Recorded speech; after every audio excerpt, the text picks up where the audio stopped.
मन से पाप करने वाले को मन से, तन से पाप करने वाले को तन से, दिल से पाप करने वाले को दिल से और दिमाग से पाप करने वाले को दिमाग से सजा मिलना निश्चित है। जो मन भगवान में लगा है उसे क्या परवाह है जीवन में क्या मिला और क्या छिन चुका है। भक्ति प्राप्त नहीं की जा सकती, ये तो एक उपहार है। प्रार्थना ईश्वर को नहीं बदलती, लेकिन ये उसे बदल देती है जो प्रार्थना करता है। विचलित मन वाले व्यक्ति को मौत उसी तरह से बहाकर ले जाती है जिस तरह से अचानक आई बाढ़ में गांव के सोते हुए लोग बह जाते हैं। देखते समय देखिए, सुनते समय केवल सुनिए, महसूस करते समय महसूस कीजिए और सोचते समय केवल ये सोचिए। यही वास्तविक कर्म है। आपका काम है अपनी पसंद के काम को खोजना, उसे खोजें और फिर उस काम में खुद को पूरी तरह से लगा दें। यही सफलता का मार्ग है। दुनिया में अधिकांश लोग इसलिए असफल हो जाते हैं क्योंकि विपरीत परिस्थितियां आने पर उनका साहस टूट जाता है और वो भयभीत हो जाते हैं। संसार का नियम है, जिस तरह के विचार हम अस्तित्व को संप्रेषित करते हैं उसी तरह की ऊर्जा अस्तित्व द्वारा हम तक पहुँचती है। ध्यान रहे, विचारों का सकारात्मक होना अनिवार्य है, तभी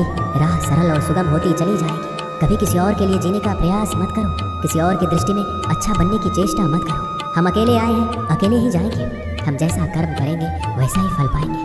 श्री कृष्ण कहते हैं, जो बीत गया उसे भूल जाओ, जो कर रहे हो उस पर विश्वास रखो, जो होगा उसकी चिंता छोड़ दो। बस तुम्हें मात्र अपने कर्म करने हैं। पुरस्कृत करने का कार्य नियति का है। एक बार भीष्म पितामह ने श्री कृष्ण से पूछा, जल से पतला क्या है, भूमि से भारी कौन है और अग्नि से तेज क्या है, और कौन है जो काजल से काला है। श्री कृष्ण ने मनमोहनी मुस्कान के साथ उत्तर दिया, पितामह, जल से पतला ज्ञान है, भूमि से भारी पाप है, अग्नि से तेज क्रोध है और काजल से काला कलंक है। श्री कृष्ण कहते हैं कि परिस्थितियों से भागो मत, उनके सामने डट कर खड़े रहो, क्योंकि कर्म करना ही मानव जीवन का पहला कर्तव्य है। हम कर्मों के द्वारा ही परेशानियों से जीत सकते हैं। दुनिया नहीं जानती है हम सभी का अंत यहीं पर होना है, लेकिन जो लोग इस सत्य को जानते हैं उनके सारे झगड़े एक ही बार में खत्म हो जाते हैं। जब तक आप अपनी समस्याओं एवं कठिनाइयों की वजह दूसरों को मानते हैं, तब तक आप अपनी समस्याएं और कठिनाइयों को मिटा नहीं सकते। आप अपना भविष्य नहीं बदल सकते, लेकिन आप अपनी आदतों को बदल सकते हैं, और निश्चित रूप से अपनी आदतों से आपका भविष्य बदल सकता है। अगर हम परिवर्तन के लिए किसी दूसरे व्यक्ति के आने की उम्मीद करेंगे तो परिवर्तन नहीं आएगा, बल्कि हमें खुद को उससे आगे लाना होगा। जो कुछ भी तुम्हारे भाग्य में लिखा है वो अवश्य ही उचित समय पर तुम्हें मिलेगा। तुम क्यों परेशान होते हो? जो भाग्य में नहीं है वह कभी नहीं मिलेगा। तुम व्यर्थ ही प्रयास कर रहे हो, इसलिए जो मिला है उसे उचित तरीके से बिना फल की कामना किए करो, जन्म सफल होगा। अगर कोई आपका दिल दुखाए तो बुरा मत मानना। कुदरत का नियम है कि जिस पेड़ पर सबसे अधिक मीठे फल होते हैं उसको सबसे अधिक पत्थर पड़ते हैं। जब टूटने लगे हौसला तो बस ये याद रखना, बिना मेहनत के हासिल तख्तो ताज नहीं होते। ढूंढ लेना अंधेरे में ही मंजिल, क्योंकि जुगनू कभी रोशनी के मोहताज नहीं होते। अगर लोग केवल जरूरत पर ही अपनों को याद करते हैं तो बुरा मत मानिए, बल्कि गर्व कीजिए, क्योंकि मोमबत्ती की याद तभी आती है जब अंधेरा होता है। समय और स्थिति कभी भी बदल सकती है, इसलिए कभी भी किसी का अपमान मत करो। माना कि आप शक्तिशाली हैं, पर समय आपसे भी अधिक शक्तिशाली है। कुछ बनना है तो पानी जैसा बनो, जो अपना रास्ता खुद बनाता है, जो दूसरों का भी रास्ता रोक लेता है। सभी व्यक्तियों को सजा से डर लगता है, सभी मौत से डरते हैं। बाकी लोगों को भी अपने जैसा ही समझें, खुद किसी जीव को ना मारें और दूसरों को भी ऐसा करने से मना करें। हम चाहें तो अपने आत्मविश्वास और मेहनत के बल पर अपना भाग्य खुद लिख सकते हैं, और अगर आपको अपना भाग्य लिखना नहीं आता तो परिस्थितियाँ हमारे भाग्य लिख देती हैं। हर किसी के अंदर अपनी ताकत और अपनी कमजोरी होती है। मछली जंगल में दौड़ नहीं सकती और शेर पानी का राजा नहीं बन सकता, इसलिए अहमियत सभी को देनी चाहिए। श्री कृष्ण कहते हैं, कर्म पर तुम्हारा अधिकार है, लेकिन कर्म के फलों में कभी नहीं। इसलिए कर्म को फल के लिए मत करो और ना ही काम करने में तुम्हारी आसक्ति हो। क्रोध से मनुष्य की मति मारी जाती है, जिससे स्मृति भ्रमित हो जाती है। इस स्मृति भ्रमित हो जाने से मनुष्य की बुद्धि नष्ट हो जाती है, और बुद्धि का नाश हो जाने पर मनुष्य खुद अपना ही नाश कर बैठता है। अगर संसार में आए हो तो संघर्ष हमेशा रहेगा। श्री कृष्ण ने हर परिस्थिति को जिया और जीता। समय और जरूरत बदलते ही सबके चेहरे बेनकाब हो जाते हैं। पता नहीं, या तो हम में कुछ कमी आ जाती है या वो अभिनय अच्छा कर लेते हैं। दर्द का एहसास तब होता है जब खुद को ठोकर लगती है, वरना दूसरों का तो सिर्फ लहू ही नजर आता है, दर्द नहीं। लोग कहते हैं जिंदगी मिली है अपने हिसाब से जीने के लिए, लेकिन वही लोग सुबह होते ही किसी और के हिसाब से जीने चले जाते हैं। यदि आप समस्या का हल निकाल सकते हैं तो फिर चिंता क्यों करनी, और यदि समस्या का कोई समाधान नहीं है तो फिर चिंता क्यों करनी। जो व्यक्ति बहुत ज़्यादा बोलते रहते हैं वो कुछ सीख नहीं पाते। समझदार व्यक्ति वही कहलाता है जो कि धीरज रखने वाला, क्रोधित ना होने वाला और निडर होता है। अगर व्यक्ति से कोई गलती हो जाती है तो कोशिश करें कि उसे दोहराए नहीं, उसमें आनंद ढूंढने की कोशिश ना करें, क्योंकि बुराई में डूबे रहना दुख को न्योता देता है। डर का अभाव होना साहस नहीं, बल्कि डर पर विजय पाना है। बहादुर आदमी वो नहीं जिसे डर नहीं लगता, बल्कि वो है जो डर पर विजय प्राप्त करता है। इंसान एक ऐसा प्राणी है जो अपने लक्ष्यों के लिए जीता है। उसके जीवन का यही अर्थ होना चाहिए। वो अपने लक्ष्यों के लिए कोशिश करता रहे और उन्हें प्राप्त करता रहे। उपवास हमेशा अन्न का ही क्यों, लोभ, लालच, चुगली, काम, क्रोध और गंदे विचारों का भी तो होना चाहिए। जीवन में जो भी करो पूर्ण समर्पण के साथ करो। प्रेम करो तो मीरा की तरह, प्रतीक्षा करो तो सबरी की तरह, भक्ति करो तो हनुमान की तरह, और अगर शिष्य बनो तो अर्जुन की तरह। जीवन में कौन आपसे मिलेगा ये समय तय करेगा। जीवन में आप किससे मिलेंगे ये आपका दिल तय करेगा। लेकिन जीवन में आप किस किस के दिल में बने रहेंगे ये आपका व्यवहार तय करेगा। इंसान को खुद की नज़रों में सही होना चाहिए, क्योंकि दुनिया तो भगवान से भी दुखी है। आपके पास जो कुछ भी है उसे बढ़ा चढ़ाकर मत बताइए। ना ही दूसरों से ईर्ष्या कीजिए। जो दूसरों से ईर्ष्या करता है उसका मन कभी शांत नहीं रहता। आप चाहे कितने ही पवित्र शब्द पढ़ लीजिए, कितने भी पवित्र शब्द बोल लीजिए, लेकिन जब तक आप उन्हें अपने जीवन में नहीं उतारते उनका कोई लाभ नहीं है। अगर आपका चित्त शांत है तभी आप इस ब्रह्मांड के प्रवाह को सुन पाएंगे और इसकी तल को महसूस कर पाएंगे। खुशी इसके आगे रहती है और ध्यान इसकी चाबी है। भगवान श्री कृष्ण ने कहा है कि जैसे जैसे कलयुग आएगा इंसान मतलबी होता चला जाएगा। जरूरत के समय आपके पैर पकड़ेगा और जरूरत नहीं रहेगी तो पहचानेगा भी नहीं। संगीत सुनकर ज्ञान नहीं मिलता, मंदिर जाकर भगवान नहीं मिलता। पत्थर तो इसलिए पूजते हैं लोग क्योंकि विश्वास के लायक इंसान नहीं मिलता। श्री कृष्ण कहते हैं जो लोग किसी सच्चे व्यक्ति का दिल तोड़कर किसी तीसरे के पास खुशी ढूंढने जाते हैं वो अक्सर धोखा खाते हैं। मैंने हिसाब में रहने वालों को बेहिसाब होते देखा है। मैंने लोगों को बदलते नहीं बेनकाब होते देखा है। कल रात जिंदगी मेरे सपने में आई थी और कहा कब तक चलेगा किसी और के पीछे, अब खुद के पीछे चलना भी सीख ले। आज जब सब यही कहते रहते हैं कि वक्त नहीं मिलता, मुझे समझ नहीं आता कि व्यस्त वक्त हो गया है। यह आदमी जिंदगी को मीठा बनाने के लिए अक्सर सही वक्त पर कड़वे घूंट पीना जरूरी है। बाद में बस यादें आती हैं, वक्त नहीं। इसलिए जी लो हर एक लम्हा गुजर जाने से पहले। कुछ इस तरह मैंने अपनी ज़िंदगी आसान बना ली, किसी को माफ़ कर दिया और किसी से माफ़ी मांग ली। जीवन में सुख दुख आते हैं और चले जाते हैं, लेकिन इसी आने जाने के बीच में कहीं एक ऐसा सुख होता है जो कभी नहीं आता और कोई एक ऐसा दुख होता है जो कभी नहीं जाता। जो पिता के पैरों को छूता है वो कभी गरीब नहीं होता। जो माँ के पैरों को छूता है वह कभी बदनसीब नहीं होता। जो भाई के पैरों को छूता है वह कभी उदास या दुखी नहीं होता, और जो बहन के पैरों को छूता है वह कभी चरित्रहीन नहीं होता। संसार में परेशानी देने वाले की हस्ती कितनी भी बड़ी क्यों ना हो, पर भगवान की कृपा दृष्टि से बड़ी कभी नहीं हो सकती। मनुष्य अकेला पाप करता है और बहुत से लोग उसका आनंद उठाते हैं। आनंद उठाने वाले तो बच जाते हैं, किंतु पाप करने वाला दोष का भागी होता है। जीवन के दुखद और अपरिवर्तनशील पड़ाव को पार करने का एक ही मार्ग है, अपने धैर्य का अनंत विस्तार कर लो।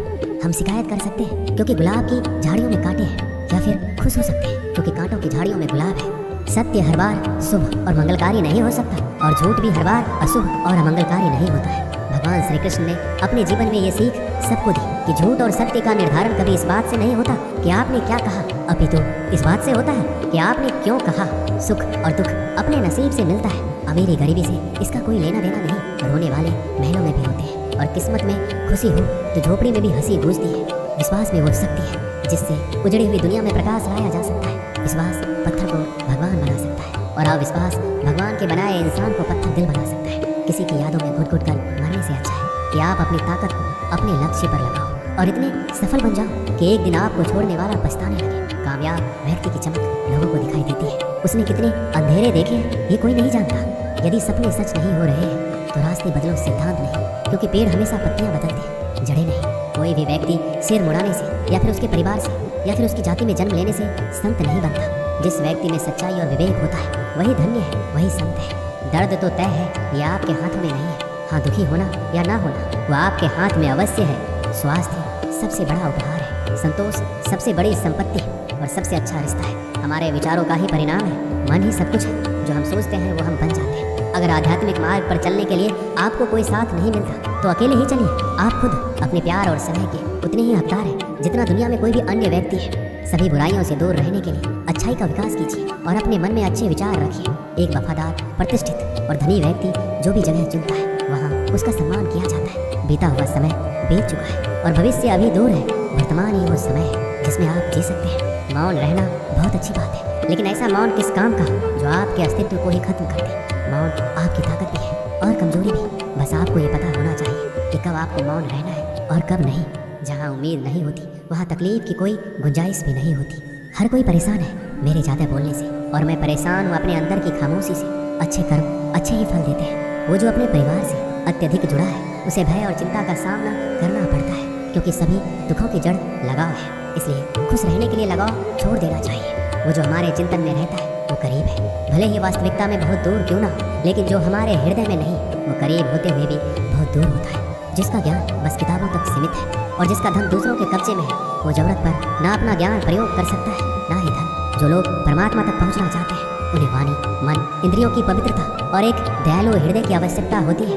लोगों को अपने सपने मत बताओ, बस उन्हें पूरा करके दिखाओ, क्योंकि लोग सुनना कम और देखना ज़्यादा पसंद करते हैं। विश्वास में वो शक्ति है जिससे उजड़े हुई दुनिया में प्रकाश लाया जा सकता है। विश्वास पत्थर को भगवान बना सकता है और अविश्वास पूरी दुनिया को आपके खिलाफ कर सकता है। भक्ति की डोरी दिखती तो नहीं है पर मजबूत इतनी होती है कि परमात्मा तक को भी बांध सकती है। तुम्हारी सबसे बड़ी दौलत तुम्हारा वक्त है। जिसे भी दे रहे हो बहुत सोच समझ कर देना। दीपक का जीवन इसलिए वंदनीय नहीं है कि वह जलता है, अपितु इसलिए वंदनीय है क्योंकि वह दूसरों के लिए जलता है, दूसरों से नहीं जलता। दृढ़ इच्छा शक्ति वो शास्त्र है जिसके साथ तुम्हारे ज्ञान और क्षमता में आश्चर्यजनक परिवर्तन आता है। अपमान प्रेम की गरिमा को भंग करता है। तुमसे प्रेम करने वाला कभी भी तुम्हारा अपमान नहीं कर सकता। जिनके लिए आप महत्वपूर्ण होंगे उनके पास आपसे जुड़े रहने के लिए कई बहाने होंगे, और जिनके लिए आप महत्वपूर्ण नहीं हैं वो आपसे दूर जाने की हजार वजह खोज लेंगे। कोई फायदा नहीं किसी के पीछे जाने का। हंसते हंसते अपना जीवन बिताओ और भूल जाओ उसे जो तुम्हें भूल गया हो। यदि कोई आपको अच्छा लगता है तो अच्छा वो नहीं, अच्छे आप हैं, क्योंकि उसमें अच्छाई देखने वाली नजर आपके पास है। एक बार एक मूर्तिकार अपनी छेनी और हथौड़ी से एक पत्थर को भगवान की मूर्ति का आकार देने का प्रयास कर रहा था। जैसे वह छेनी पर अपना हथौड़ा चलाता वह पत्थर चिल्लाने लगता और कहने लगता, ये क्या कर रहे हो, मुझे इतना क्यों मार रहे हो, मुझे बहुत दुख हो रहा है, तकलीफ हो रही है, पीड़ा हो रही है, मुझे अपने हाल पर छोड़ दो, यहाँ से चले जाओ। मूर्तिकार ने उस पत्थर से कहा, मुझे बहुत अच्छे से पता है तुम्हें बहुत ज़्यादा दर्द हो रहा है, तकलीफ हो रही है और तुम बहुत ही ज़्यादा पीड़ा में हो, लेकिन यदि आज तुमने इस दर्द को नहीं सहा, इस तकलीफ को नहीं सहा, तो जीवन भर तुम इसी प्रकार से पड़े रहोगे। मुझे पता है कि तुम में आगे बढ़ने की अपार संभावना है। तुम एक बहुत अच्छे पत्थर हो, लेकिन यदि तुम इसी प्रकार से रहोगे तो कभी आगे नहीं बढ़ पाओगे। इतना कहकर मूर्तिकार औजार उठाया ही था कि पत्थर फिर से चिल्लाने लगा, गिड़गिड़ाने लगा, विनती करने लगा कि मुझे अपने हाल पर छोड़ दो। मुझे पता है कि जीवन के लिए कौन सी चीज़ सही है और कौन सी चीज़ गलत है। मुझे बहुत ज़्यादा दर्द हो रहा है, अब मैं इस तकलीफ को बहुत ज़्यादा नहीं सह सकता।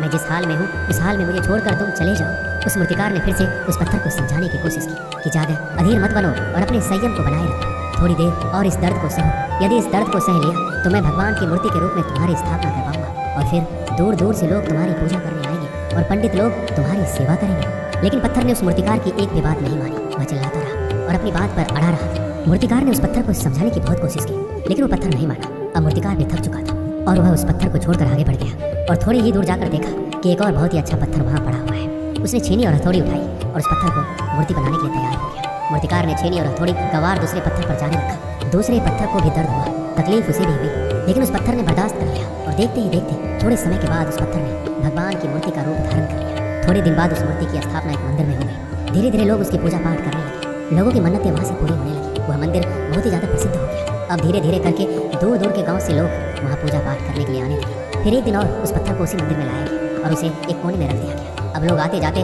उस पर नारियल फोड़ते। ये कोई और पत्थर नहीं बल्कि वही पत्थर था जिसने दर्द को नहीं सहा था। अब वो पत्थर मन ही मन बहुत ही ज़्यादा पछता रहा था, दुखी हो रहा था और अपने आप से कह रहा था, काश मैंने उस दिन उस दर्द को, उस तकलीफ को सह लिया होता तो आज लोग मेरी पूजा करते। इसलिए आप भी अपने जीवन में हमेशा याद रखिएगा, जब भी आप अपने कैरियर की शुरुआत में किसी काम को कर रहे हो, पढ़ाई कर रहे हो या कोई भी काम कर रहे हो और उसमें आपको दर्द हो रहा है, तकलीफ हो रही है, ज़्यादा मेहनत करना पड़ रहा है, तो आप रुकिएगा मत। किसी और रास्ते की शुरुआत मत करिएगा, क्योंकि कोई और रास्ता आपको सफलता नहीं दे सकता। आपको उस दर्द को, उस तकलीफ को सहना ही होगा। उस दर्द को, उस तकलीफ को सहकर आप ज़्यादा मजबूत बनेंगे और तभी आप अपने जीवन में आगे बढ़ पाएंगे। और जीवन में हमेशा याद रखिएगा कि आपको पहले पत्थर की तरह नहीं बल्कि दूसरे पत्थर की तरह बनना है। दोस्तों, इस वीडियो में बस इतना ही। मिलते हैं अगले वीडियो में।